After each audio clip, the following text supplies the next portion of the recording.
Imagine this, a white police officer full of arrogance spits on a black man in front of a whole crowd. People gasp, cameras come out, and everyone expects a fight.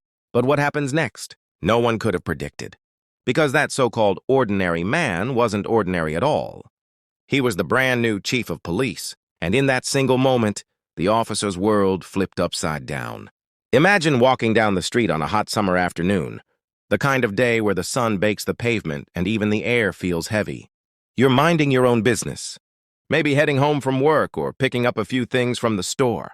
People are bustling around, kids are laughing by the ice cream truck, and life feels ordinary. But then, something happens that makes the entire world stop. A man in uniform, someone who is supposed to represent safety and authority, suddenly walks up to you.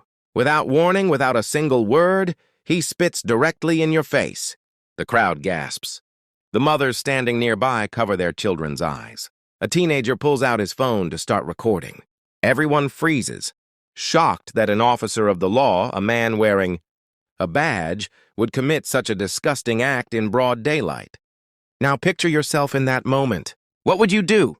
Most people would explode with anger. Some might shout, push back, maybe even swing a fist. After all, spit isn't just spit. It's an insult. It's humiliation. It's someone saying, "You don't matter. You're beneath me." But the man who was spat on, he didn't move. He didn't yell. He didn't wipe his face right away. He simply stood there, tall and calm, his eyes locked on the officer. His expression didn't show rage or weakness. It showed something else. Something the officer wasn't expecting. The silence was louder than any scream. It cut through the air and made even the officer shift uncomfortably. He had spat to provoke a reaction, to remind everyone around him that he was the one in charge. But instead, the man's stillness created a different kind of power, one that couldn't be broken with arrogance. Whispers spread through the crowd. "Why isn't he saying anything?" someone muttered. Another voice whispered, "He looks familiar. I've seen him before." But no one dared to speak up louder. To most onlookers, it seemed like an ordinary man had just been humiliated by a police officer. But what they didn't know, what no one yet realized, was that this so-called ordinary man wasn't ordinary at all. And very soon, the officer would find out the truth in the most shocking way possible. Officer Brad Miller was a man everyone in town recognized, but not for the right reasons. He wasn't the type of officer people waved to with a smile or trusted to protect their families. No, Brad's presence usually made stomachs tighten and conversations go silent. He was broad-shouldered, always standing with his chest puffed out, as if daring someone to challenge him. His uniform was always perfectly pressed, his boots polished, his badge shining in the sunlight. To the untrained eye, he looked like the perfect picture of authority. But the people who actually knew him, they saw past the shine. They knew that badge wasn't about service for Brad, it was about power. Brad had a sharp tongue that could cut deeper than a knife. He was quick with insults, quick with mockery, and even quicker to remind you of his rank. "I'm the law around here," he'd often say when questioned, his lips curling into a smug grin. Some whispered that Brad didn't just wear the uniform, he hid behind it. Without it, he was just another man. But with it, he believed he was untouchable. To his credit, Brad wasn't known for throwing punches or firing his weapon recklessly. He didn't need to. His arrogance did the damage. The way he sneered at teenagers riding their bikes too fast. The way he lingered too long when pulling over drivers of a certain color. The way he strutted through town as if every sidewalk belonged to him. That was enough. Enough to make people cross the street when they saw him coming. Enough to make shopkeepers fake smiles when he entered, secretly praying he wouldn't find a reason to flex his authority. And yet Brad was proud of this fear. He mistook it for respect. He believed the hushed tones and lowered. Eyes were proof that he commanded the streets. To him, the uniform wasn't a responsibility, it was a weapon. A tool he could wield however he pleased. What Brad didn't know was that arrogance always has an expiration date. A day always comes when a man drunk on power faces someone he can't intimidate. And for Officer Brad Miller, that day was about to arrive, sooner than he ever imagined. On this particular day, the heat shimmered off the pavement as Brad Miller patrolled the streets with his usual swagger. His sunglasses sat low on his nose, his hand resting lazily on his belt, and his eyes constantly scanned for what he liked to call trouble. But what Brad really searched for was opportunity, an excuse to remind people who was in charge. That's when he noticed him. A black man stood outside the convenience store, holding a small brown paper bag in one hand. He wasn't loud. He wasn't drawing attention to himself. He simply waited, calm and patient, as if he had all the time in the world. His posture was relaxed. His clothes plain, nothing flashy, nothing threatening. To most people, he looked like any ordinary man running errands on a hot afternoon. But to Brad, that was enough. Brad didn't see a neighbor. He didn't see a citizen. He didn't even see a human being worthy of respect. What he saw was someone he thought he could belittle, someone he believed wouldn't fight back. To him, the man's quiet demeanor was weakness, and weakness was Brad's favorite target. He smirked, narrowing his eyes as he walked closer. In Brad's mind, this was sport. He thrived on these small displays of dominance. The sneer, the cruel laugh, the reminder that his badge gave him power. And here, standing quietly in the sun, was the perfect victim for his arrogance. The crowd around the store barely noticed at first. A few kids were tugging on their mother's hands for candy. An older man was checking his lottery ticket. And the clerk behind the glass door leaned against the counter, half bored. But slowly, people sensed Brad's attention shift. His steps grew deliberate, his grin wider. Those who knew him best muttered quietly, "Here he goes again." The black man didn't flinch. His eyes followed Brad calmly, steady and unreadable. His grip on the bag didn't tighten, his stance didn't change. To him, this was just another moment in a life that had probably seen far worse. But for Brad, it was a moment to prove a point. And with arrogance filling his chest, he decided to take his chance. Without the slightest hesitation, Officer Brad Miller closed the distance. His boots struck the pavement in heavy, deliberate steps, his jaw set, his eyes narrowed. The smirk that spread across his face wasn't playful. It was cruel, dripping with contempt. And then, in one shocking act of disrespect, he leaned forward and spat directly on the man's face. The sound itself seemed to echo louder than it should have, cutting through the buzz of traffic and chatter on the street. For a split second, the world froze. Then came the collective gasp. Mothers pulled their children closer, shielding them from the sight, as if to protect them from the ugliness of what had just happened. An elderly woman standing by the bus stop covered her mouth, whispering, "My God." A group of teenagers immediately lifted their phones, pressing record, their faces a mix of shock and anger. Everyone knew what they had just witnessed. A man sworn to serve and protect had humiliated another human being in the most degrading way possible. Brad stood tall, proud of his action, as if he had just proven a point. His smirk deepened, his chest puffed out. He was expecting an explosion. He wanted the man to shout, to swing, to react in a way that would justify his arrogance. It was a trap, and Brad thought he had won. But then, something he didn't expect happened. The man didn't move. He didn't curse. He didn't even lift his hand to wipe the spit away. Instead, he stood perfectly still, his body calm, his eyes locked directly on Brad's. Those eyes, sharp, steady, unflinching, cut through the officer's arrogance like a blade. The crowd grew silent, waiting for the man's reaction. But there was nothing. No rage, no humiliation, only a quiet power radiating from his steady gaze. That silence was deafening, more powerful than any words could have been.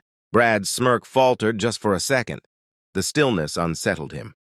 This wasn't the reaction he'd expected, and it made him feel exposed. For the first time, Officer Brad Miller wasn't sure he was in control. And the man who had just been spat on, he was about to show everyone that control doesn't come from cruelty. It comes from dignity. That silence was louder than any words could have been. It pressed down on the street like an invisible weight. People shifted nervously, glancing at one another, wondering how long it would last.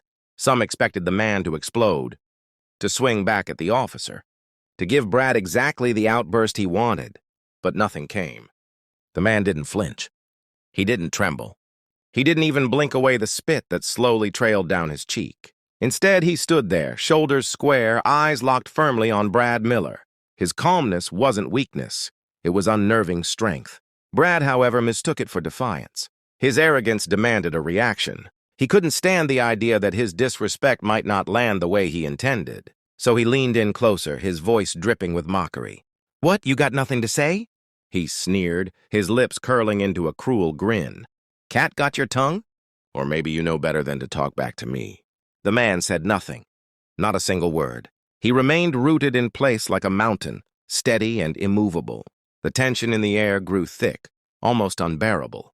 A woman clutching her child whispered, "Why isn't he reacting?" Another man muttered, "He's braver than most. Anyone else would have snapped by now." The crowd wasn't just watching. They were holding their breath. Brad's smirk wavered, if only for a second. Something about that silence unsettled him. He had expected a scene, expected to feel powerful in front of the onlookers. But instead, the attention was shifting. The crowd wasn't admiring his authority. They were studying the man's composure. They were beginning to wonder who he was, why he seemed so unshaken, why he carried himself with such dignity even in humiliation. Brad tried again, his voice louder now, covering his own discomfort. "Stand there all you want. Makes no difference. You'll learn who's in charge here." But even as he spoke, the words rang hollow, because deep down, Brad felt it. Control was slipping from his grasp, and the longer the man stayed silent, the more the power shifted. It was no longer Brad's show. It was his, and everyone watching could feel it. The silence stretched on, and soon the crowd could no longer contain their curiosity. A low murmur rippled through the gathering, like the buzz of bees in the summer air. People leaned closer to one another, whispering, their voices hushed but urgent. "Why isn't he fighting back?" one woman asked, clutching her purse tightly to her chest. "If that were me, I'd have slapped that officer right across the face." Another man, standing near the store's entrance, shook his head slowly. No, something's different about him. Look at how he's standing. He's not afraid. He's not even angry. He's in control. A teenager recording on his phone whispered to his friend, "He looks familiar. I swear I've seen him before, maybe in the news or something." But every time someone thought they recognized him, doubt crept in. Could it be? No one dared to say it aloud, not yet. The air was too charged, the moment too fragile. Parents bent down to hush their children, warning them to stay quiet. Shopkeepers peeked nervously through the store windows. Torn between fear of Brad, Miller's temper, and curiosity about the man standing so unshaken before him. Even a few of Brad's fellow officers, arriving late to the scene, stopped short when their eyes fell on the silent figure. Do you know who that is?" one young officer muttered under his breath to his partner. But the words didn't travel far. Nobody wanted to be the first to speak the truth. Brad, oblivious to the whispers or perhaps choosing to ignore them, mistook the murmurs as support for his cruelty.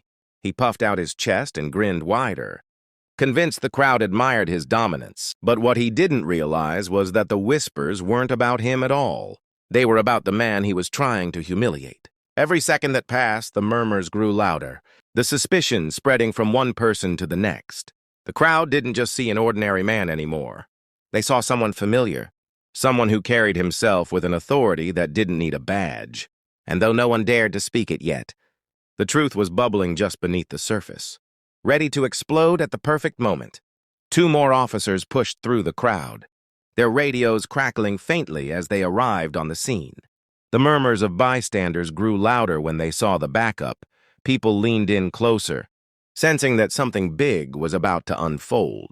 The younger officer, fresh-faced and still trying to earn his stripes, looked from Brad to the man, then back to Brad again. His brow furrowed, confused. Nothing made sense. Why was this man just standing there, so calm, so unshaken, while Brad strutted like a rooster in front of everyone? And more importantly, why did the man's presence feel so commanding? The older officer, however, recognized something the moment his eyes landed on the silent figure. His jaw tightened, and the color drained from his face. He had seen that face before. Not on the street, not in a mugshot, but in a briefing folder, a memo that had gone out across the entire department just days ago. Do you know who that is?" the younger officer whispered nervously to Brad, his voice barely audible over the buzz of the crowd. Brad scoffed loudly, waving the comment away with a flick of his hand, as if swatting a fly. "Yeah, I know exactly who he is. Just another punk standing in the wrong place, thinking he doesn't have to answer to authority." His grin widened, smug and satisfied. certain that the entire crowd was watching him put a nobody in their place. But beside him, the older officer's face turned pale. His throat felt dry, his pulse quickened. He leaned slightly toward Brad, his voice tight with urgency. "No, that's not just anybody," he muttered. Though his words were almost swallowed by the crowd's restless energy, Brad didn't even notice. His arrogance was too thick, his pride too blinding. He had no idea that with each smirk, each careless word, he was digging himself deeper into a hole he couldn't climb out of. The younger officer glanced at his partner, noticing his unease. "Wait," he said quietly, eyes wide. "You don't mean—" But the older officer didn't finish his thought. He couldn't, because the truth, the man's true identity, was about to reveal itself. And when it did, Brad Miller's smirk would vanish forever. Finally, after what felt like an eternity of silence, the calm black man spoke. His voice cut through the thick tension like a blade, deep, steady, and unshakably firm. It wasn't loud, yet every syllable carried power, enough to make the crowd lean in closer, straining to hear. "Officer Miller," he said slowly, his eyes never leaving Brad's. "You don't recognize me, do you?" The question landed heavy. Brad's smug expression faltered, just for a second. He blinked, frowning, as if trying to place the man's face. The crowd murmured louder, sensing that something important was about to be revealed. Brad scoffed, forcing his arrogance back into place. "Should I?" He shot back, his voice dripping with sarcasm. "You're just another face in the crowd to me. Nothing special." The man took one deliberate step forward. The sound of his foot hitting the pavement echoed in the silence, commanding attention without effort. He lifted a hand, calmly wiped the spit from his cheek, and then spoke words that made the entire street go still. "My name is Anthony Carter," he said clearly, his tone carrying the weight of authority. His eyes locked onto Brad's, unwavering. "And as of this week, I am your new chief of police." The effect was immediate. The crowd erupted with gasps, some even shouting in disbelief. Phones trembled in people's hands as they tried to capture the moment. Mothers who had shielded their children now pulled them closer, whispering, "That's him. That's really him." The younger officer's jaw dropped, his eyes wide with shock. The older officer closed his eyes briefly, confirming what he already knew, his face grim. And Brad? His world collapsed in an instant. His smirk vanished, his throat tightened, and for once he had no words. He stared at Carter as if he'd seen a ghost, his arrogance crumbling like sand slipping through his fingers. Chief Carter stood tall, unshaken, his presence commanding the entire street. He hadn't raised his voice, hadn't threatened violence, yet in a single sentence, he had turned the tables completely. The power no longer belonged to Brad, it never had. It belonged to the man who carried respect not through fear, but through dignity. The entire street froze in stunned silence. For a moment, even the sounds of passing cars and distant chatter seemed to vanish. The weight of Chief Carter's words lingered in the air, like a thunderclap that refused to fade. Phones that had been raised high now dropped slowly, trembling in people's hands. Mouths hung open, eyes widened, and the crowd seemed unable to process what had just happened. They had all witnessed something extraordinary. An arrogant officer, so sure of his untouchable power, had just spat on the man who now stood as the highest authority in their police department. Brad's confidence, once as solid as stone, crumbled instantly. His face flushed a deep, angry red, not from pride, but from sheer humiliation. His mouth opened, but no words came out. He stammered, trying desperately to salvage the moment. You can't be serious," he muttered, his voice breaking. His eyes darted around the crowd, searching for support, for anything that might pull him out of the pit he had dug for himself. But there was nothing, no approving nods, no smirks backing him up. Only silence, shock, and a sea of disapproving stares. Chief Carter didn't flinch. He didn't even blink. His calm gaze remained fixed on Brad, and that silence, controlled, deliberate, was louder than any reprimand could have been. It told Brad everything he needed to know. The younger officer shifted uncomfortably, his boots scraping against the pavement. He looked at Brad with disbelief, almost embarrassed for him. The older officer kept his eyes down, ashamed to even witness the scene. Everyone there understood the reality. Brad Miller had crossed a line so severe, there was no coming back. Inside, Brad's chest tightened. His badge, his uniform, His false sense of superiority, all of it suddenly felt like paper armor. The authority he had flaunted so recklessly was meaningless now. He knew it. The crowd knew it. And worst of all, Anthony Carter knew it. The man he had treated like just another nobody was, in fact, the one man who now had the power to command his future and possibly end his career with a single word. Brad swallowed hard. For the first time in years, he felt small, truly small. Chief Carter didn't raise his voice. He didn't need to. His presence alone was enough to command the moment. Looking Brad straight in the eye, his tone steady as steel, he said, "A badge doesn't make you a man. Respect does. And today, you've shown this town exactly what kind of man you really are." The words cut deeper than any disciplinary action could have. They weren't shouted. They weren't filled with rage, but they carried the weight of truth. Undeniable and heavy. Brad staggered as if struck. His lips parted to defend himself, but no excuse dared escape. The crowd, electrified by Carter's calm authority, erupted into murmurs. Some gasped, some shook their heads, and others, those who had long grown tired of Brad's arrogance, allowed themselves quiet cheers. Not because of humiliation, but because they saw in Carter something rare, leadership grounded in dignity. A woman near the front whispered, "That's real strength." Another man, holding his young son's hand, nodded firmly and said, "That's how a chief should be." The child looked up wide-eyed, as if he had just seen a hero step out of a storybook and into real life. Meanwhile, Carter's gaze never wavered. He wasn't performing for the crowd. He was delivering a message meant for Brad, and, by extension, every officer who thought the badge was a free pass to abuse. "You wear this uniform," Carter continued, his voice echoing with quiet conviction, "not to step on the people you swore to protect, but to stand with them. When you spit on someone, you spit on the very values this badge is supposed to represent." The murmurs grew louder. Many nodded in agreement, some clapped softly, and a few even whispered prayers of gratitude. Brad, however, felt the weight of every word pressing down on him. For once, he couldn't hide behind the badge. His arrogance had been stripped away, leaving nothing but a man exposed in front of the people. He had disrespected for years. Chief Carter stood tall, his posture steady, his presence unwavering. He hadn't humiliated Brad. Brad had done that to himself. Carter had simply reminded everyone of the truth. Authority means nothing without respect. And in that moment, the entire town knew who the real leader was. Brad's face was burning red, and sweat glistened on his forehead. His voice, once so full of arrogance, came out weak and trembling. He tried to backpedal, fumbling for any excuse that might save him. I didn't know who you were. I was just joking." But Carter cut him off instantly, his voice calm but sharp as a blade. "You weren't joking," he said firmly. "You were showing exactly who you are when you think no one's watching. But here's the truth, Officer Miller. The whole town is watching now." And indeed they were. Brad turned his head and saw it with his own eyes. Dozens of phones lifted high, their cameras locked on him. Every smirk, every cruel action, every cowardly excuse was being recorded in real time. His humiliation wasn't just for the people in front of him. It was about to be replayed across the entire community, maybe even the whole country. The realization hit him like a tidal wave.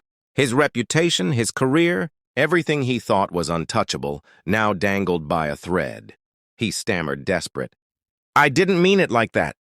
I was under pressure, But his excuses sounded hollow even to himself. The crowd wasn't buying it. A man in the back shouted, "Pressure! You spit on him!" Another woman yelled, "This is who you've always been!" Voices rose, no longer whispers but unified outrage. Carter stood unmoved, his calm presence contrasting with Brad's unraveling. "Accountability," he said slowly, turning his gaze to the crowd. "That's what makes an officer worthy of this badge. Not excuses, not arrogance, accountability." The phones kept rolling. Parents whispered to their children, pointing to Carter as an example of what strength really looked like. Brad's chest tightened as the eyes of the town bore into him, stripping away the false power he had hidden behind for years. He opened his mouth again, but nothing came. His voice was gone. His excuses had dried up. All that remained was silence and the sound of people recording justice in action. For the first time in his career, Brad Miller wasn't the man in control. He was the one on trial, standing in the court of public opinion, and the verdict was already clear. Carter didn't fire Brad on the spot. He could have. The crowd expected it. Some even whispered it. Justice delivered immediately. The arrogant officer stripped of his badge right there on the street. But Carter had something different in mind, something more powerful than instant punishment. Instead, he stepped closer, his voice steady, his gaze unflinching. "You will report to my office tomorrow morning," Carter said, pausing long enough for every ear in the crowd to catch his words. Then, with deliberate clarity, he added, "Not as an officer, but as a man who needs to decide if he deserves this uniform at all." The words struck harder than a dismissal. A ripple went through the crowd. Some gasped, others murmured in surprise.